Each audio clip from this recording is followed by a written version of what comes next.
Guys. All right, thank you, Jim. Thank you, Heather. Buckle up, we're ready to go. 80 laps, 200 miles in Menards. The long winter wait is over. They come into the Tri-Oval, and we are green in 2017 in ARCA.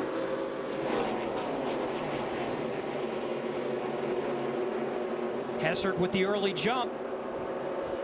Tip falling back, looking for a push from Sargent. Weatherman can get down to the inside right now. He has room if he wants to. He's not going to do it, though. So he'll stay up high, and that will allow Tiff to make up some room in the NASCAR.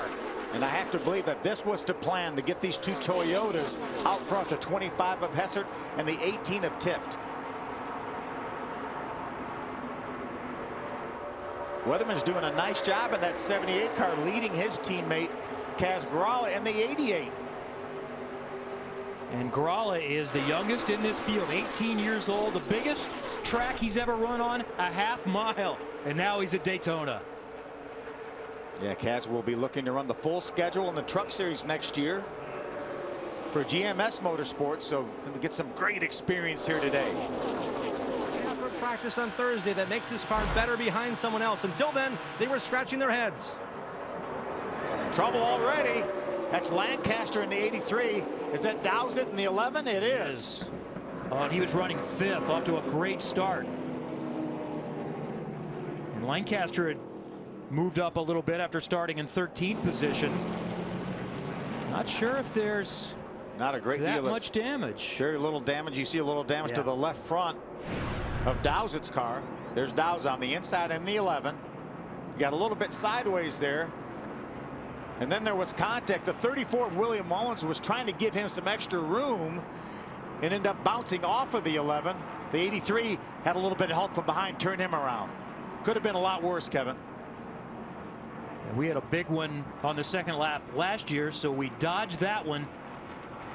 I'm not sure that Dowsett didn't have some sort of an issue because he got all four tires down below the double yellow line. He may have had some sort of an issue. Or he thought that something bad was about to happen, and I want to get out of the way. So we are under caution in the early going. Tom Hessert, the pole sitter, is out in front. Stay with us from Daytona International. Tough pit stops for his first live pit stop as we take a look back at what happened to Dowse. I think the right rear tire went down on Dowse's car. You can see it's down already right there. That thing really snapped around pretty quick. Probably had something to do with the damage from that earlier incident early in the race. Solid second position right now. Here's Theriault on the inside in the 52 car. Oh, trouble. Oh, and a big hit that Thompson took. Multiple incidents on this one. LeBeau, and on fire, that's Baccarella. AJ Fike, the 27 car, also with fire trailing. There's the Gree car right there of Gus Dean. Ray Cicerelli also involved. Great story. He qualified 7th yesterday in his 9th start. Looked like the 66 of Mark Thompson got a bit of a bump from that white and red car. And then Lyric came by and collected Thompson again. And then Baccarella and LeBeau in front. Once one thing happens, it's everyone reacting, trying to be evasive. And they're running so tight there, especially right after a restart. We were double file for 12, 15 rows. Let's watch the top of the screen now. There's going to be the bump right there. That turned Mark Thompson right into Gus Dean.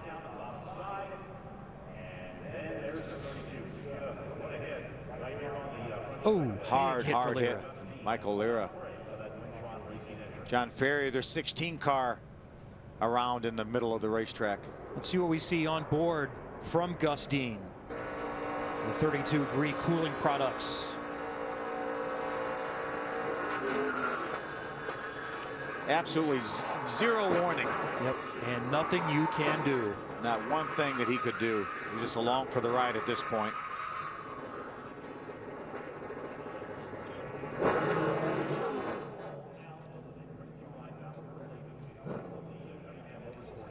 AJ Fike up against the outside wall.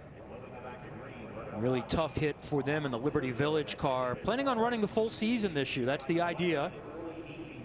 AJ's done a little bit of everything. He's won in ARCA on the dirt, but he's running the truck series. He's been a USAC champion.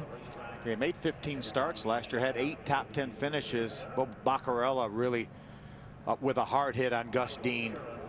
Just like Michael Lear, a hard hit into the 66 car of Mark Thompson. Ferry with some damage in that 16 car as well.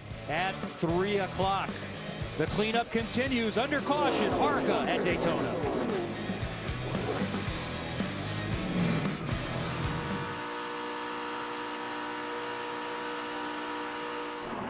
And trouble. There we have a big one in the back. Michael Self is involved, as well as Thomas Prater. There's Andy Seiss. Quinn Houff right there, the 98, also involved. Front, and will also look further back. So right there, Jones is clearly in front. So let's see where it starts here. See, there's Leilani. You see the green car. Leilani gets a little bit of a bump from BOWMAN, it looked like. That turned her into the outside, into Thomas Prater. You can see Terry Jones obviously in front here. And again, it all depends. You see the caution lights flashing, so it will be Terry Jones, our leader, when we restart this race.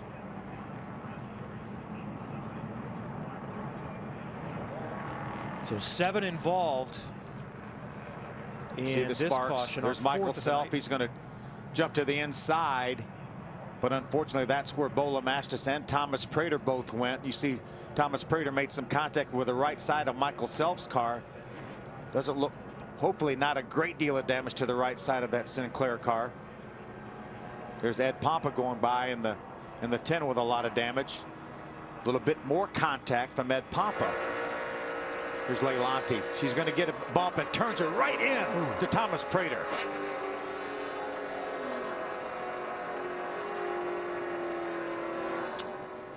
No fault of her own. And again, that's just hard racing. And these, again, here's the 28 of Michael Self. You see the bump right there. Michael thinks he's going to be okay, but unfortunately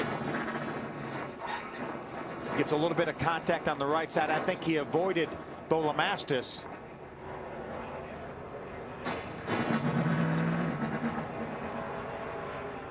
You see the bump from Bo. And then he gets into Prater. Yep. There's see the damage between Prater and Michael Self.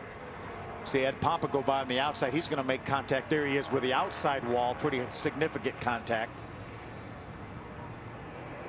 Quinn Houff already made contact with a 98. The move, but I still would wait a little bit to make the move. Try to really keep that outside line away. It would be nice if that contact. And hard into the wall. And it looks like the 33 of Fontaine is on his on side. His lid now. See Bobby Gerhardt also involved. Gerhardt in the 5. And we are under caution with 5 to go at Daytona.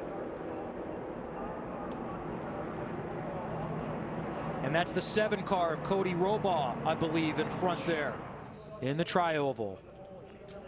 Look at the top of the screen first. No, from the bottom to the top. Looked like maybe Kaz Gralla might have got into the 58 car of Clint King to maybe start this. And again, everybody's out there pushing and shoving and not trying to give up any room whatsoever.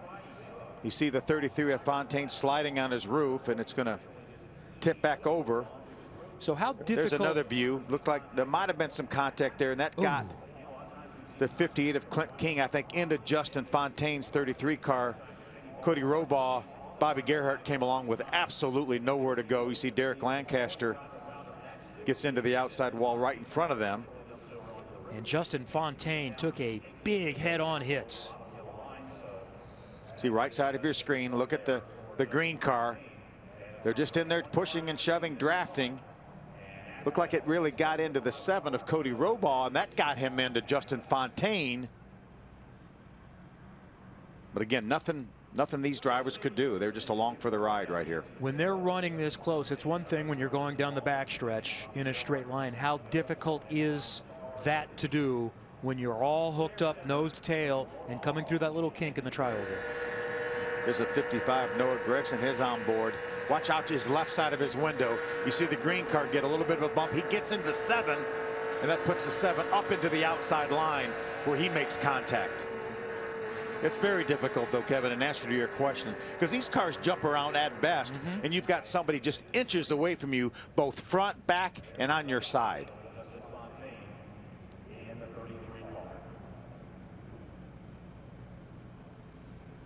Wild ride in the Promatic car for Justin Fontaine. It eases over on its roof. The encouraging thing is there was not a hard hit. I mean, you have hard flips and easy flips. That was a relatively easy flip. The flip was fine. It was the initial impact into the safer barrier that was more significant. And thank goodness for that safer barrier you just mentioned.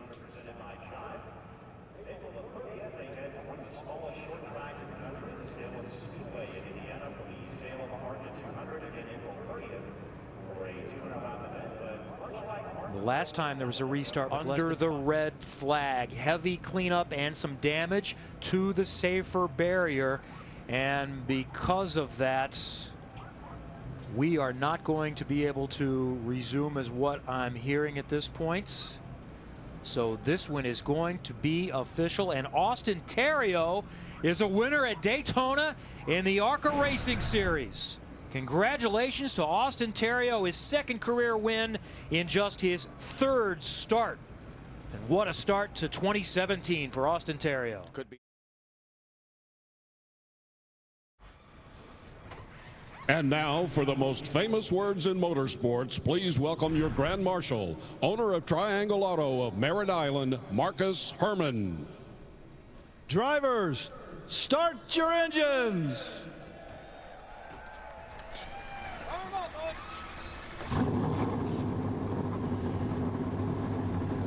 Pace cars in.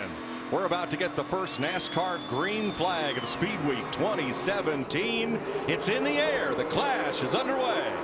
Guys, I ask a quick question. Any advantage one side or the other, inside or outside? I think with the new tires, you're going to actually maybe see an advantage on the bottom for the first few laps, as these guys are handling really good. The cars are real comfortable. Which made it interesting that Denny Hamlin chose the outside instead of that inside lane.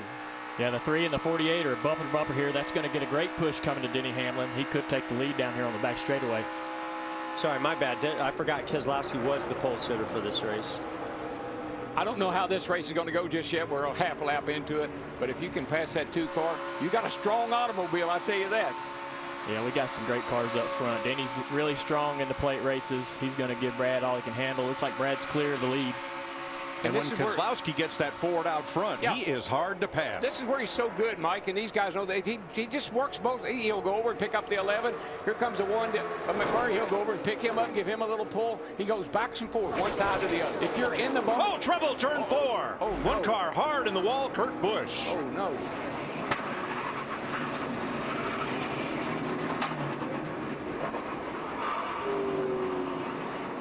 Kurt looked like he might have been turned. That thing just went straight on into the outside wall. There goes Suarez down pit road. Not sure what happened there. We'll have to take a look at it. Wiped him out. 48 got into him. 48 got loose and clipped him in the right rear, just turned him into the wall. There's a 48 right back here to see where he does. There's a 41 on the bottom. Oh, yeah, look at it step out. Yeah, I got wow, big time.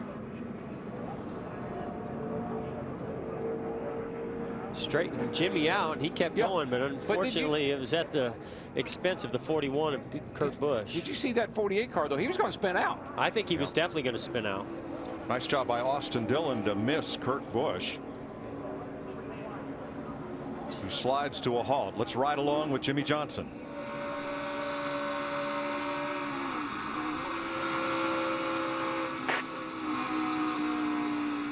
Junior, I know you're his teammate. Yeah. You've seen him save some cars that you thought for sure were going to be spinning. I know he had a little bit of help. Yeah, with that he had 41, some help saving that one. Yeah. But still, he was driving it all the way through it. He got by with a little help from a friend right there. Riding with Kurt Busch. Oh. Nothing he could do.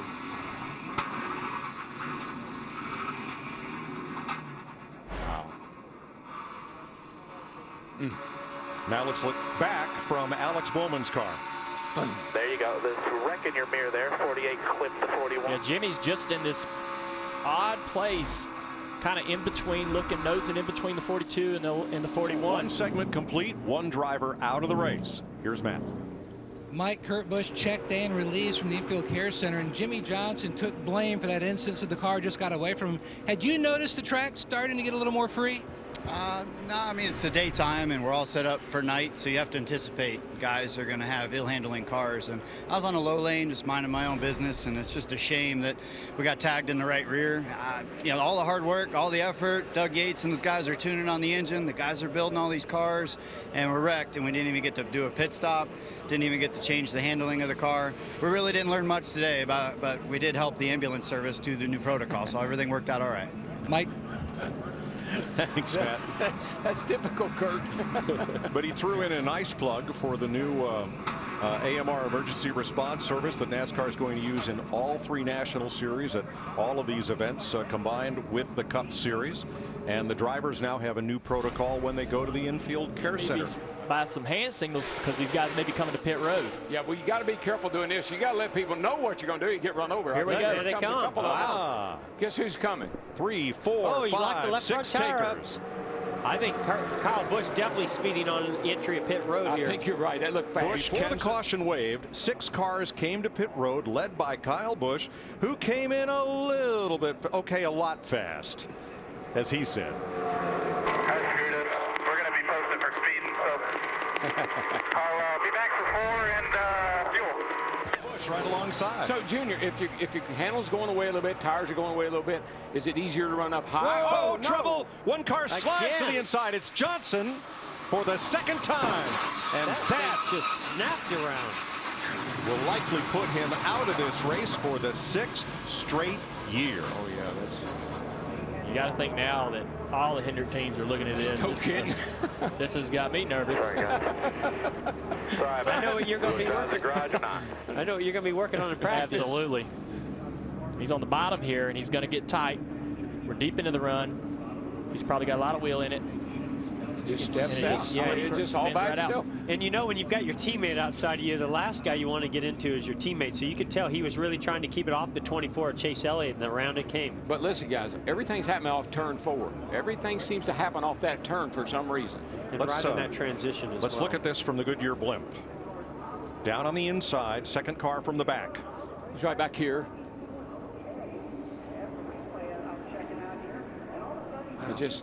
I mean, he's up on the straightaway almost when that car comes around. But it's a lot like what Junior said. He was so far back in the pack. There's just very little air to put downforce on that car. And so any amount of wheel coming over that transition, the back just comes right around. Right here. You're coming out of the corner onto the flat. Another thing to think about too, Jeff, is that being on the inside, is he not only lacking a lot of side force that he actually depends on lap after lap, is being on the inside, you know, dropping that side force in the car. They don't have much spoiler on the back of these cars. Wow. Come on. All right, we'll have a caution here. But yeah, unlike the first spin. It's this clash. Jimmie Johnson, 7-time champ, 6th straight time that he's crashed out. He's with Matt Yoakum. Chris, it certainly has been a challenging day for Jimmie Johnson. In Jimmy, shades of last year during Speed Weeks with your Hendrick teammates having similar issues, is this more of a Hendrick aero issue or just the track being slick? I don't know. I haven't thought. I guess, you know, last year there were a couple issues there, and it's so bizarre because the car hasn't been loose anywhere else. And the first time I got loose, I got into the 41 and crashed him, and I feel terrible for that. And then that time, I didn't think it was going to turn around me. I was out of the throttle, about half throttle, running along, and I'm not sure if the car behind me got close and helped my cause, but I'd been very loose off of turn 4 from the moment I crashed Kurt on. So maybe the track's changing. You know, we certainly plan to race at night, and it's weird because I've made a living out of a loose race car, and to have it bite me this afternoon and unfortunately take the 41 out, I'm disappointed in myself and our situation for that. Thanks, Jimmy. Mike? Each other. Woo! We know the one car doesn't have tires. Trouble, turn 3. Yep. One car up in the wall. Truex. So he made there was a late move there going into turn 3, and there was contact. Like Buscher, did he get into that? He was involved. As the caution waves yet again. They were just so bottled up right there, and they were, I mean, the one car and the 70, a whole bunch were just banging and pushing on each other pretty hard. Let's see what happens here, boys. Now, this is from the Goodyear blimp. Martin Truex, the red car, right in the middle. Yep. Oh, yeah, right in the middle. That's where I thought. Too many red cars.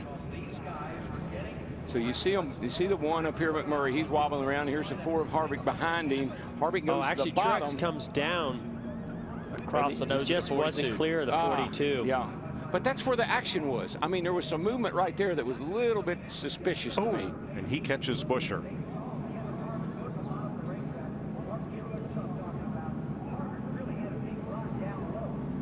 Right edge of your screen. Truex tries to follow Harvick through there, and it just wasn't quite enough room. Just by a couple inches, but that's all it takes at that point in the corner. Clipped that 37 as he went by. Let's ride with Kyle Larson. Half that. Yeah, Truex seen the one car holding everybody up as far as backing up to the field. He didn't want no part of that. He wanted to get down, follow that 4 car, and that's the risk you got to take. And Larson, you know, he was in a good position. He saw that 4 car come down, and he was going to get a big shove and gain some momentum from that drive. Wrecking, easy, low, stay up. Looked like a little contact on the left side as well, the 42 of Kyle Larson.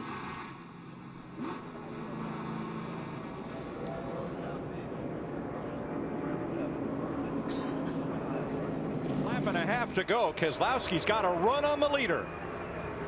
Look at Kyle Busch going up the middle. Kyle has a tire rub on the right front. He's got a little smoke off the right front. He had a huge push from Austin Dillon. Yeah. Kyle was not content. He was behind his teammates. He was not content. He wanted to do something. He wanted to make something happen, and he's trying. Alex Bowman was coming with them, got stalled out 3 wide, back at 5th place. Keselowski looking upside downside. The white flag waves. 1 lap to go, sponsored by Credit One Bank. Now, can Logano get to the 2 car, give him a big enough push to get by Denny Absolutely. Hamlin? I think he's going to have a big run here. There's a possibility here right it comes. here. Can he do anything Better cut with him it? off. Oh, no! We got a crash. We've got cars out of control here. No. Logano Gather back up. Oh, no. The 11 car's out of control off of 2, so we got out. Got hit again. No contact. And here they come to the line. Wow. Man. Denny Hamlin keeps going. No caution. Still racing to the finish here. Logano, it's Bowman with Kyle Busch for second. It's going to be a drag race between these 2 for second. Logano's Ford is going to win it, and Bowman, the showman, against Rowdy Busch for second. They bang, they touch. Busch second, Bowman third, Danica Patrick. She almost took a 3 wide at the line. Hey, where did she come from? Joe Logano wins his first clash. Pretty cool, right?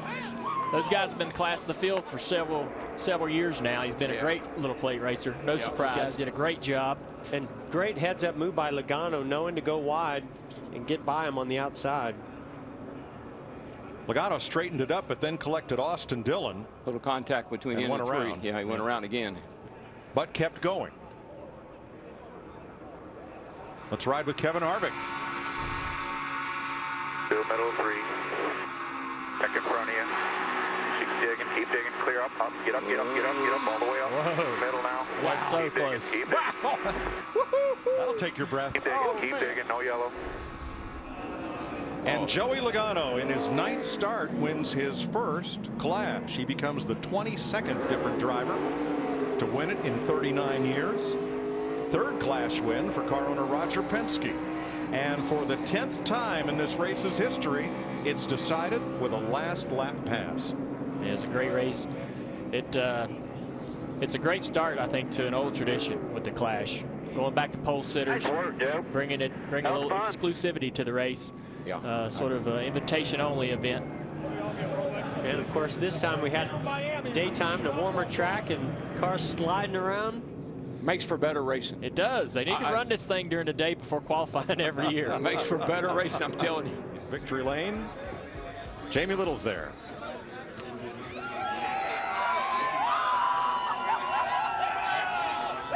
The beer spraying started off early. His wife, Brittany, walked into the car, gave him a kiss, and then opened a beer right in his face, and they were all laughing. Well, surprise, Joey, you're here in victory lane. Your teammate, Brad Keselowski, said thank you for pushing him, but you deserve this one. What does winning the Clash do for you, not only for next Sunday, but for later today when you're going for your first Daytona 500 pole? You know, it's a momentum builder. That's what this is. It knocks the rust off of everybody, and you go out there and try to have the best finish you can with the Shell Pennzoil Ford. And I knew the only way we were going to beat those Gibbs cars, they're so good at being a team, and the only way you can do is you got to break them up. And you got to be a better team than they are. And we showed that Ford was a better team today, able to break them up and get ourselves up front to try to make the big move there at the end. So, you know, kind of was the right place at the right time. Brad was going to make the move, and I was just going to try to follow him through. But when I saw the 11 coming down, I immediately went to the top. The writing was right on the wall. It was going to happen. But what a great start for Team Penske to come down here to Daytona, get a great start, and get in one victory to start already and start our speed week. So, got to thank Shell and Pennzoil, Wheels Up, AutoZone, Auto Trader, Coca-Cola. Everyone that helps us over the years. This is an awesome start. Roush Yates, I see Doug Yates up there. He has awesome motors, and can't wait to go qualifying later. You and your teammate Brad Keselowski have been tough to beat on these plate tracks, but all of a sudden you have a new stable of Fords to work with. What was it like for you in this race, knowing, hey, Kevin Harvick wants to work with us and we could be teammates? It's a lot nicer, believe me. It's you know, Ford didn't have a whole bunch of cars out there on the racetrack before, and now you know, with Roush and with Stewart Haas and all their cars are very fast. And Kevin and I have worked great in the past together when we weren't with the same manufacturer. And now that we're in the same manufacturer, we're really loyal. And you see that's why the three of us were able to break up those Toyotas at the end. Great job. Joey Logano wins the Clash. Logano came to the finish line all by himself. The same cannot be said for the drivers who battled for second. Watch this between Kyle Busch and Alex Bowman coming off turn 4 to the line. Just a lot of side drafting back and forth. Whoa, and a little contact. Little contact, yeah. Maybe just a teeny bit. And you can see how that stalled him out. And then here came Danica Patrick. She went from 10th to 4th on that last lap. Yeah, that's great. Yeah, I think 18 took him to school there. He took him to school and told him about it. Yeah. Well, let's hear from Alex Bowman with Vince Welch. Alex Bowman with a terrific run, ends up 3rd place. Kyle Busch and you banging doors, kind of coming to the finish line. He was a little upset afterwards about the fact you didn't work with him to get to the end. How did you see it there in the last couple of 100 yards? Yeah, it's easy to, hindsight's 20/20, right? It's hard to see. You know, I was on the top when all this stuff happened, getting into 1, and I didn't know the 22 was out there by himself. So he's probably right. We probably could have caught the 22 and had a shot to win it, but at the same time, you know, he didn't work with me much all day either. A lot of guys hung us out every chance they got. So to come home 3rd shows what a great race car Hendrick Motorsports brings to the track. Got to thank all the guys at Nationwide Insurance, Mountain Dew for letting me do this. Got to thank Dale Jr. It means a lot to have driven this car for Team Hendrick for I think 11 races now, or 12 races, whatever it was. And it's been a lot of fun, made a lot of memories, and hope to do it again someday. Yeah, you did a great job. Alex Bowman 3rd in the 88. Well, an exciting battle for 2nd place there, Kyle. When you got out of the car, you went back, you spoke with Alex Bowman there. You ended up shaking hands, but what were you guys discussing? Just that when the 22 got so far out front, he was a lone duck, and I feel like if we both could have worked together, we could have chased him back down, and then the 3 of us could have had a shot to go for the win instead of just automatically giving it to the 22. So just trying to see what his mindset was on it all and figure out what got him to that decision. But overall, you know, good day. Got to eliminate some mistakes here for myself on this M&M's team. We did a great job. The guys executed really well. Was able to have a really fast car, so I can't say enough about our guys at Joe Gibbs Racing and Toyota. Everybody's done a really good job of giving us some good stuff, and it's cool to be able to have that opportunity to race for a win like that. But just kind of snuck away from us there towards the end. But all in all, real pumped about the opportunity to qualify later. We'll see what we stack up and then go race them next week. Thanks, Kyle. What happened at the end with Keselowski. He's standing by with our Matt Yoakum. Denny Hamlin certainly showing that restrictor plate prowess that he showed so many times in this event, especially during speed weeks. But if you had a chance to do Groundhog Day and do the last few laps all over again, what could you have done differently? There's really not much I could do differently to defend. You know, perhaps, you know, stay middle lane there through 1 and 2 and try to side draft, but he had help from the 22, so I don't think that I was in a bad spot there. I didn't have yeah, I mean, he was there. I came down, but he was just coming so much faster than what I was. There's not much I could have done to defend. You know, we were just we lined up so well as Toyota teammates throughout the race that once those guys started breaking that up and leapfrogging, he had commitment from the 22 and the 4, and that kind of, when they were able to back up there, that really put us at a speed differential. All right, thanks, Denny. All right, thanks. Well, those last couple laps, Brad Keselowski, Joey Logano got organized, made a run to the front, but then a little contact with Denny Hamlin. What happened there? Yeah, you know, my teammate, we finally were able to get organized. It seemed like we were stuck in the back. You know, that whole strategy play at the break really cycled the Toyotas to the front and everybody else to the back. And it took us forever to dig out of the mud, Chris, and get towards the front. But finally, Joey and I were able to get together to where we could work with each other with, I don't know, about 10 to go. And once we were able to do that, it seemed like him and Harvick and all three of us Fords were able to make moves and get the SKF Ford Fusion in position to make a pass to get to the front, and we did. We were able to island hop, you know, second, third, or fourth, third, second. Finally got Joey behind me coming to start finish line with 1 to go, and he gave me a great push, and we had a killer run. And you know, I made the move on the 11, and I don't think he saw me. I don't know. That's probably better for him to say, but I got underneath him, and he came down, and contact happened, and we kind of both gave away the race. But yeah, that's part of this deal. You know, you got to make the move. That's how you win these races. You can't be scared, and that's on both sides. But it's unfortunate it cost both of us a shot at the win. But you know, we'll race on, and everybody knows I'm going to make that move again. Thanks, Brad.